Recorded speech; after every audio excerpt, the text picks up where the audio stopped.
con respecto al rotor. Es la pieza móvil. ¿Cuál es la función del rotor? Genera un campo magnético. Es un electroimán, ¿ya?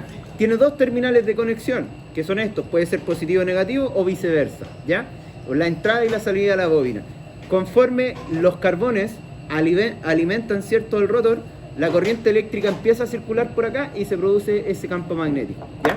Todos estos elementos que se ven por acá se conocen como las masas polares y su única función es poder centrar los campos polares de tal forma que los establezcan como norte-sur, norte-sur, ¿ya?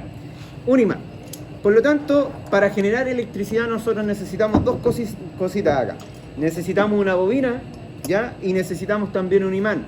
Si yo tuviera un imán acá, permanente, y lo empiezo a pasar por aquí, a hacer un movimiento, se va a generar un pequeño voltaje. Para que este voltaje sea más uniforme y sea un voltaje superior, nosotros tendremos que utilizar un electroimán, que va a tener mayor capacidad de campo magnético. Y ese electroimán nosotros lo vamos a hacer girar a una gran velocidad, casi el doble de la velocidad de rotación del motor, ¿ya? Así que vamos a comprobar en primera instancia el rotor. Bueno, para el rotor las comprobaciones son, partimos por la visual. Primero, siempre verificar que el rotor, ¿cierto?, no tenga ningún aspa que esté doblada. Estas aspas ayudan a la ventilación del rotor. Si en algún caso son aspas plásticas y se rompieron, en este caso no va a haber ese caudal de aire fresco y esto se va a sobrecalentar y se va a quemar, ¿ya? Esa es la importancia de eso. Por lo tanto, verificar que las aspas estén presentes y que en este caso no vayan a estar doblados como se están presentando acá, ¿ya?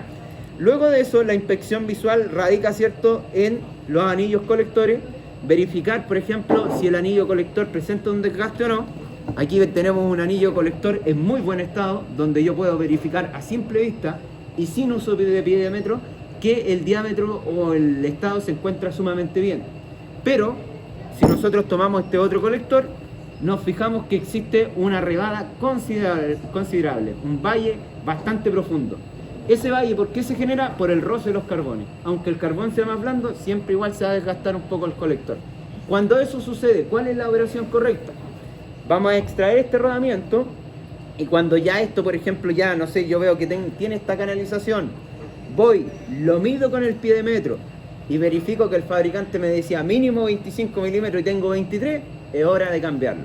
¿Cómo se cambia? Extraer el rodamiento, desoldamos estos dos puntos que están acá, que son la unión con la bobina, ¿ya? Se desoldan y se extrae este elemento. Se monta uno nuevo, se vuelve a soldar, rodamiento y estamos listos, ¿ya? Así que se puede solucionar este problema de los anillos rozantes excesivamente desgastados, ¿ya? Para así poder, digamos, abaratar considerablemente los costos. Después de eso, es importante indicar que dentro de la inspección visual también radica el elemento que está soportando el eje. ¿Qué elemento soporta el eje de rotación acá? Tenemos buje, en realidad son rodamientos esta vez. Ya en el motor de arranque son buje porque trabaja un leve momento, pero en el alternador trabaja constantemente a medida que el vehículo funciona. Por lo tanto, lo montamos en rodamiento. Estos dos rodamientos siempre el delantero va a tener un tamaño más grande que el trasero, ¿ya? Por efecto de que acaba la polea y hay una carga adicional que sufre por la correa. De igual forma, hay que revisarlo ambos. ¿Cómo se revisa un rodamiento? Un rodamiento está defectuoso cuando yo lo hago girar, no presenta gran resistencia y este genera un zumbido, como un cascabel. Ahí el rodamiento está listo para el reemplazo. ¿Cuándo veo la presencia de un rodamiento bueno? Cuando yo lo muevo, el giro es suave, lo muevo, el rodamiento tiene una cierta resistencia y a la vez no emite ningún ruido. Obviamente que es importante también verificar que los retenes del rodamiento, que son esta goma que retiene la grasa que está en el interior, se encuentre de manera óptima. En este caso tiene una deformación ahí, por lo tanto, careciendo de este retén o estando cortado el retén, es necesario sustituir de igual forma el rodamiento, ¿ya? Ahí no puede ser solo el retén. ¿Ah? ¿Solo el retén no puede ser? No, porque en este caso este retén comercialmente hablando no se reemplaza. Es muy delgadito el retén y es desechable, o sea, va con el rodamiento. De hecho, una vez que el retén falla, lo más probable es que haya entrado contaminación al rodamiento y no habría cómo sacarlo. Habría que lavarlo, engrasarlo de nuevo, pero eso no es correcto para este tipo de rodamiento, ¿ya? Cambiando uno, obviamente que vamos a aprovechar de cambiar los dos, porque el otro puede estar pronto a fallar, se cambian de aparte. La otra comprobación que nosotros hacemos, aparte de esta inspección visual, faltó un punto en la inspección visual, es que este elemento se encuentra girando acá en el interior, y a medida que lo hace, estimado, se encuentra a una distancia que se conoce como el entrehierro, que es una distancia muy pequeñita que queda entre el estator y el rotor. Esa distancia, entonces, el encargado de mantenerla son los rodamientos. Si los rodamientos en algún caso están deformados, esto va a quedar torcido y va a empezar a raspar en el interior, generando un ruido de rozadura, ¿cierto? Así, y a la vez deteriorando el rotor. Por lo tanto, hay que ver si es que hay indicios de que en algún momento raspó. Sería una línea uniforme alrededor de todo el conjunto del rotor, ¿ya? Consulta técnica, menor. ¿Por qué estos rotores llevan orificios ahí? En algunos puntos. Para nivelar, ¿cierto? ¿Qué? Balancear, esa es la palabra correcta. Entonces, este elemento se somete a una máquina, a un balanceo dinámico, lo mueven a cierta velocidad, igual que un neumático, y verifican en este caso, ¿cierto?, dónde estaría el excedente de masa, y la única forma es generar un taladro, un agujero, y extraer masa para dejarlo totalmente calibrado, ¿ya? Al igual que los cigüeñales tienen el mismo principio, ¿cierto?, de ajuste en este caso, ¿ya? Vamos por la otra inspección. Ya estamos listos con la inspección visual. Ahora nos vamos de inmediato con la inspección eléctrica. Vamos a utilizar el multímetro digital y puede ser en dos funciones. En la función de continuidad o resistencia. Vamos a partir en resistencia eléctrica. En resistencia eléctrica, entonces, nosotros vamos a utilizar nuestro instrumento. Uno, las puntas de prueba. La resistencia debe ser inferior a 1 ohmio. Tenemos 0,4 en el instrumento. Y ahora, voy a mostrárselo ahí para allá. Ahora vamos a proceder a medir lo primero que es necesario, que es ver si es que la bobina está operativa o no. O sea, hay dos características. Tengo medición, la bobina está operativa. No tengo medición, la bobina está cortada. Así de simple. A grandes rasgos, el valor que nosotros deberíamos tener de resistencia eléctrica de la bobina del rotor va entre los 2 a 5 ohmios. Por lo tanto, vamos a verificar ahora. Multímetro digital en resistencia. Uno los dos anillos rozantes acá y verifico si la bobina me marca un valor. En este caso el valor de la bobina es de 4,6 ohmios, por lo tanto estaría dentro de lo aceptable. Si yo no tuviera medición alguna, ¿qué significaría? Que está cortada. Perfecto. Vamos a probar lo otro. Acá tenemos, ahí está calculando, 2,5 ohmios. Este multímetro se demora un poco más porque es autorrango. Si ustedes se fijan, yo no lo dejo en ohmio y él solito me busca la escala. Este tiene 2,8 ohmios. Y finalmente, este rotor, que tiene gran desgaste en su anillo rozante, tiene un valor de 3,7 ohmios. O sea, eléctricamente están bien los rotores, ¿ya? De 2 a 5 ohmios. Ahora, esa no es tan solo la última prueba. La siguiente prueba consiste en revisar la aislación de esta bobina. ¿Cómo se revisa la aislación? Se revisa directamente entre un anillo rozante y las masas polares o la carcasa, como sea. Por lo tanto, yo voy directamente acá a verificar. Siempre es importante hacerlo donde no exista pintura, donde esté libre. Si yo veo que hay pintura, busco la zona donde no hay pintura, ¿ya? O raspo un poquito. Y verifico entonces desde este punto acá. Si yo no tengo medición alguna, significaría que en este caso se encuentra aislada la bobina. Y si tuviera, ¿qué significaría? Que este esmalte que usted ve acá se derritió y está haciendo corte con el eje o con el elemento donde está enrollado, ¿ya? Por lo tanto, eso nos daría indicio de que el rotor estaría quemado. Hasta el momento tenemos toda la prueba conforme de este rotor, ¿ya? Otra de las pruebas que nosotros podemos hacer, aparte de resistencia, era en continuidad. Sencillo. Nos vamos a continuidad ahora, que es la emisión de sonido, ¿cierto? Ahí lo vamos a dejar para que emita sonido. Lo ajustamos. Ahí está. Estamos listos. Y probar que exista continuidad. Nada más. Eso me acredita que la bobina está operativa. Y probar que exista aislación. Nada más que eso, ¿ya? Bien cargadas las puntas perpendiculares, por eso las puntas son de cono, en ningún momento así, ¿ya? Son de cono para poder penetrar en la superficie, asegurar una buena sujeción, ¿ya? Después de eso, nosotros podemos ver cuál es la función de este elemento. Para ello vamos a utilizar este rotor, vamos a utilizar una fuente de alimentación de 12 voltios y vamos a conectar este imán, ¿ya? Vamos a conectarlo entonces un negativo a uno de los anillos rozantes y el positivo ha de ser al otro anillo rozante. Cuando esto suceda, ¿cierto? Yo voy a energizar esto y si está operativo debe generar el campo magnético correspondiente. Vamos a utilizar el atornillador acá, vamos a energizar un poquito y vamos a verificar si genera este campo magnético, ¿ya?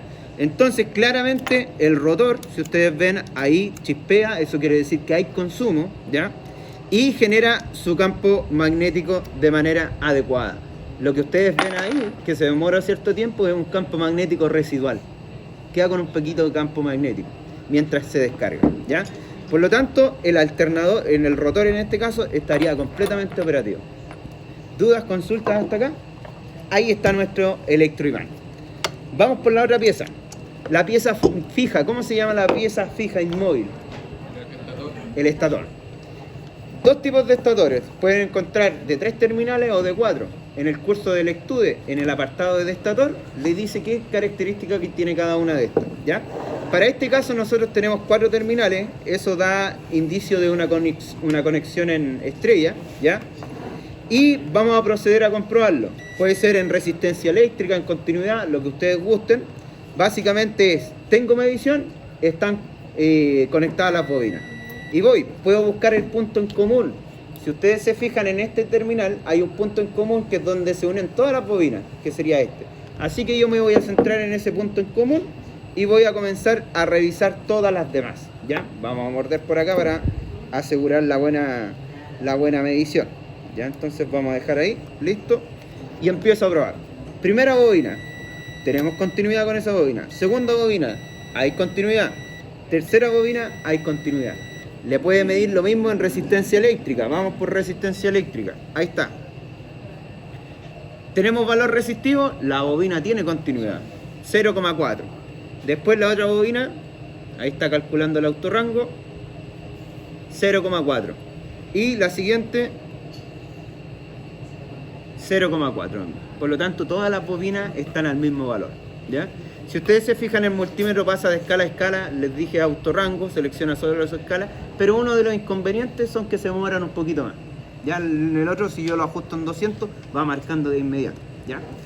Otra prueba que le vamos a hacer a esto. Ya tenemos la de continuidad, por lo tanto ahora viene la de aislación. La misma bobina, asegurando que ya tenemos buena sujeción ahí. Vamos a raspar un poquito la carcasa o fijarnos donde no exista pintura. Y verifico entonces que exista completa aislación o que no tengamos ningún tipo de medición, ¿ya? De lo contrario, si yo tuviese continuidad acá, significaría que la bobina se derritió el esmalte y está haciendo corto con la carcasa, ¿ya? O sea, en otras palabras, está quemado.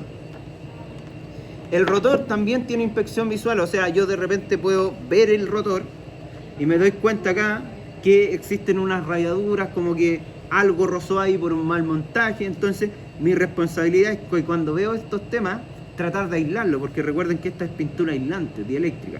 Por lo tanto, nosotros vamos a tomar un esmalte dieléctrico, vamos a pintar acá con una leve pincel y pintar todos los elementos que se ven raspados, ya, para evitar posibles fallas o contactos con la carcasa. Siempre asegurar la aislación. También en el interior, al igual que el rotor, que las raspaduras no se vean raspaduras en el interior. Si hay indicio de raspadura, ¿qué significaba? Que los rodamientos podrían estar con demasiado juego, ¿ya? ¿Dudas, consultas sobre el estator? Vamos ahora hacia el regulador de voltaje y en este caso el portacarbones. El regulador de voltaje lo vamos a probar en el banco con las pruebas correspondientes y nos vamos a indicar sobre en este caso la placa portacarbones. Cuando yo voy desarmando el alternador, es muy importante que cuando usted sacó la tapa trasera, ¿ya?, antes de retirar el portacarbón, usted pueda observar en los casos que se pueda si es que los anillos rozantes tienen conexión directa con los carbones. O sea, en otras palabras, si los carbones están rozando o no, ¿ya? Si el carbón roza, usted retira el rotor y ve que estos se desplazan considerablemente, indica que los carbones todavía tienen vida útil. Si en algún caso usted liberó el rotor, no siente ningún ruido, obviamente, o simplemente no ve visualmente que los carbones integrados ya en la placa no se ajustan directamente sobre el colector, significaría que ya están cortos. ¿Qué nos dice el fabricante en la guía? ¿Qué nos decía? Mídalo. Pero para medirlo hay un inconveniente. ¿Qué tengo que hacer yo? Sacarlo. Y para sacarlo tengo que desoldar acá. Por lo tanto, tendríamos que sacarlo, desoldarlo para medir lo que está bien y después volver a soldar el mismo. Cosa que no sería muy práctica. Lo mejor es visualmente, como yo les digo, ¿ya? Este componente, generalmente, son los carbones, son el 70% de las fallas atribuidas al alternador. O sea, cuando no carga, lo más probable es que sean los carbones. Están diseñados para ese desgaste. Por lo tanto, en algún momento va a haber que sustituirlo. Se puede sustituir la placa portacarbones junto con el regulador, que es costoso, 30.000, 40.000 pesos, o el juego de carbones. ¿Cuánto vale el juego de carbones? 2.500, 3.000 pesos. Ya que usted de solda, carbón nuevo, listo, reparó el alternador. Ya, en vez de estar cambiando y costando 150.000 pesos en una maquinaria, 300.000 pesos en un alternador, porque no carga, no, pues nosotros tenemos que dar solución y cobrar por ello, ¿cierto? Así que tienen un valor agregado ahí. Los otros, estimados, son estos elementos que están acá. ¿Cómo se llaman? Las placas rectificadoras están conformadas por diodos y hay generalmente de dos tipos, ya que son las más comunes, las que están por acá. Vamos a analizar igual una tercera. Vamos a partir por esta placa. ¿Qué es el diodo? El diodo, ¿qué es? ¿Qué es un diodo? ¿Ah? Si yo les pregunto un diodo, ¿qué será? Invierte la polaridad. Por lo tanto, si deja pasar la corriente en alguna instancia y después no la deja pasar, ¿cómo se llamaban esos elementos? Estaban los conductores, los semiconductores y los... Perdón, los diodos, los aislantes y los ¿De potencia? semiconductores en la clasificación de materiales. Los diodos entran en la clasificación de semiconductores. Su símbolo es una flecha, por acá al lado de una pantalla, y ahí está el símbolo de diodo, que es el mismo que nosotros buscamos en el multímetro digital, ¿ya? Entonces, este diodo tiene dos terminales de conexión. Uno que está por este lado, del lado de la flecha, se conoce como el ánodo, ¿ya? Es el terminal positivo. Y tenemos por el otro lado el terminal negativo, que es el cátodo. Como nosotros sabemos, este elemento es un semiconductor. Por lo tanto, si usted suponga que esto es una fuente de alimentación, lo conecta en polaridad directa, que significa positivo con positivo y negativo con negativo, el diodo va a permitir la conducción de energía eléctrica, ¿ya? Lo permite que pase la corriente eléctrica. Pero si por el contrario usted desarrolla una polarización inversa, o sea, le intenta pasar el flujo de electrones en el otro sentido, para la polarización directa el flujo va desde la punta roja a la negativa y van los electrones fluyendo en el sentido de la flecha. Pero si usted cambia la polaridad o polarización inversa que se llama, ahora los electrones van a querer pasar hacia allá, se van a encontrar simbólicamente con la barrera y no van a lograr pasar los electrones. Por lo tanto, el diodo en polarización directa conduce, pero en polarización inversa, cuando yo pongo el positivo por acá y el negativo, no permite la conducción de electricidad. Gracias a ese principio, nosotros podemos rectificar la corriente. Ustedes lo estudiarán el próximo semestre en electrónica con detalle, ¿ya? Entonces, lo importante decir acá también que este elemento tiene algo conocido como el voltaje de barrera. Y ese voltaje de barrera quiere decir que el diodo necesita un voltaje mínimo para poder conducir la corriente. Si yo le pongo 0,1 voltios no me va a permitir la conducción en ese sentido. Tiene un voltaje mínimo. Ese va de 0,3 a 0,7 voltios. Ese es su voltaje de barrera, ¿ya? Voltaje de barrera de 0,3 a 0,7. Lo que oscila un diodo. Por lo tanto, ¿qué vamos a hacer nosotros ahora? Comprobar si eso es así. Nos vamos directamente con la primera placa, acá, e identificamos los diodos. ¿Cuáles son los diodos? Principalmente los que nosotros vemos acá, circulares. Tengo 1, 2, 3, 4, 5 y 6 diodos, que son de potencia. Y otros más pequeñitos que están por acá, que se llaman diodos de alimentación o excitación, que deberían ser 3. Acá retiraron uno ya. Vamos a comprobar los diodos de potencia. Dentro de los diodos de potencia hay positivos y negativos. Los positivos yo los voy a reconocer porque en la función de continuidad tengo dos bloques. Hay 3 diodos que están crimpados a esta placa de arriba y hay otros 3 que están ajustados a la placa de abajo. ¿Cuál será la positiva? El tornillo me dice que esta es la negativa y esta es la positiva. Compruebo, no hay continuidad y acá tengo continuidad. Esos diodos, esos 3 diodos que están acá son los positivos. Los que están arriba serían los negativos. Pero los puedo probar todos al mismo tiempo. ¿Cómo los vamos a probar? Voy a tomar el caimán negro por acá y vamos a partir con la punta negra en el terminal B+, ¿ya? Entonces en el B+, sujeto la punta ahí, me voy a la función adecuada. ¿Puedo probar un diodo con la función de resistencia eléctrica? No, tiene que ser con la función de diodo. Entonces me voy a la función de diodo y fíjense que de inmediato me aparece una V representando que el valor que yo tenga va a ser de voltios, ¿ya? Y mido, primer diodo, acá. El diodo tiene el cuerpo, que está con la placa, aquí, y tiene también el terminal de conexión. Por lo tanto, conecto directamente acá. En este caso, el terminal de conexión es el ánodo y el cuerpo es el cátodo, el terminal negativo. Estoy conectando y tengo un valor. ¿Cómo se lee ese valor? 0,530 voltios. Es el voltaje de barrera o umbral que necesita este diodo para conducir la electricidad desde su ánodo hacia el cátodo, ¿ya? Todos los diodos que yo pruebe, los otros 5 restantes, deberían tener el mismo valor o muy similar, ¿ya? Más o menos 0,100 de oscilación. Y voy comprobando. ¿El otro diodo conducirá? Sí, 0,530. El tercero, 0,528. El cuarto, 0,528. El quinto, 0,528. Y el sexto, 0,528. Todos valores muy similares. Estos 6 diodos están conduciendo la electricidad desde sus ánodos al cátodo. ¿Y eso por qué conducen más? ¿Cuáles? Esos dos, tú lo tienes 0,530. Es que siempre va a haber una oscilación, siempre. Lo máximo dijimos 0,100 de diferencia. Ya con eso no es aceptable todavía. Por ejemplo, si yo hubiera tenido este en 0,530 y el otro 0,600, todavía sería aceptable. ¿Ya? Ahora, ¿qué vamos a hacer? Estamos trabajando en polarización directa. Al intercambiar las puntas, ¿cómo se llama? Polarización inversa. Y en este sentido, los diodos deben comportarse como bloqueo, porque yo le estoy tirando corriente desde sus carcasas hacia el terminal. Y voy probando. Bloquea, bloquea, no hay ningún valor. Bloquea, bloquea, bloquea y bloquea. Por lo tanto, los 6 diodos están bloqueando en un sentido y también están conduciendo en el otro. ¿Ya? Esa es la función del diodo. ¿Cuándo un diodo está mal?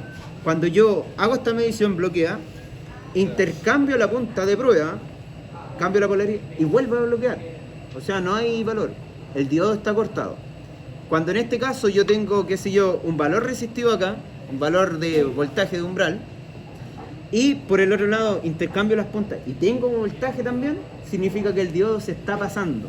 O sea que ya pasa para lado y lado, ¿ya? Por lo tanto, necesita ser reemplazado. ¿Qué cosa? La placa.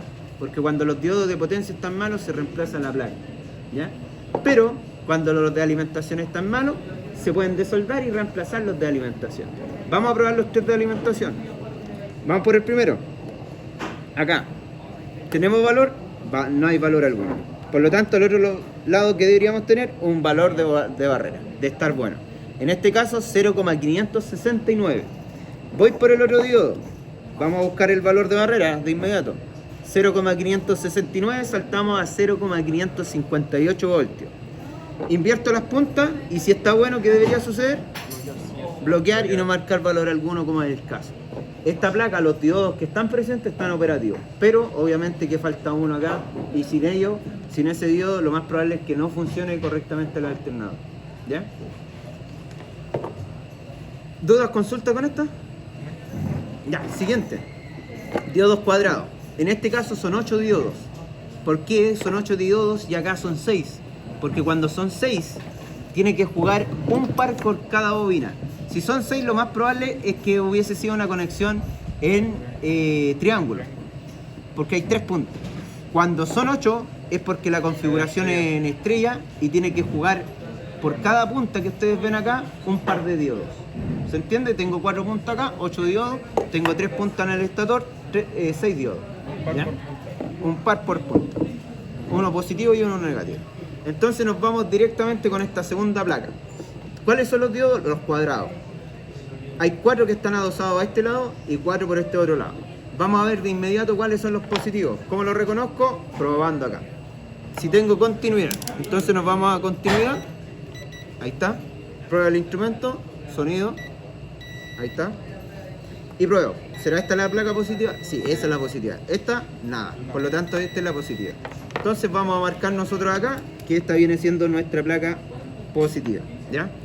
En nuestra placa positiva voy a probar estos 4 diodos primero. ¿Cómo lo hago? Me adoso a esta placa. Puede ser aquí, allá, como ya aluminio, todo va a tener continuidad, inclusive ahí, ¿ya? Me voy directamente acá, con una punta de prueba, y los extremos del diodo son estos donde se solda la bobina, ¿ya? Por lo tanto, pruebo acá, no tengo valor alguno, en el otro tampoco, tampoco, tampoco. ¿Qué vamos a hacer ahora? Invertir o cambiar esta polaridad. Y ahora de estar buenos deberían conducir ya, ¿ya? Voy, perdón, aquí vamos a hacer un reset. La escala para probar, si yo mido en resistencia, ¿qué pasaba? No hay medición. Ya me va a decir que el diodo está malo. Nos vamos a diodo y ahora sí probamos. Ya, compruebo. ¿Hay medición? No, no, no y no. Espérame un poquito. Ahí está. Ahí sí. Ya, ahí tenemos la medición, 0,502. Vamos por la otra medición, 0,510. La otra medición, 0,500. Vean que hay una diferencia. No es relevante y 0,488.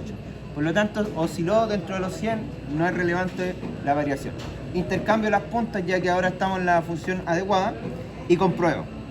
Aislación, aislación, aislación y aislación. Siempre bien cargaditas las puntas.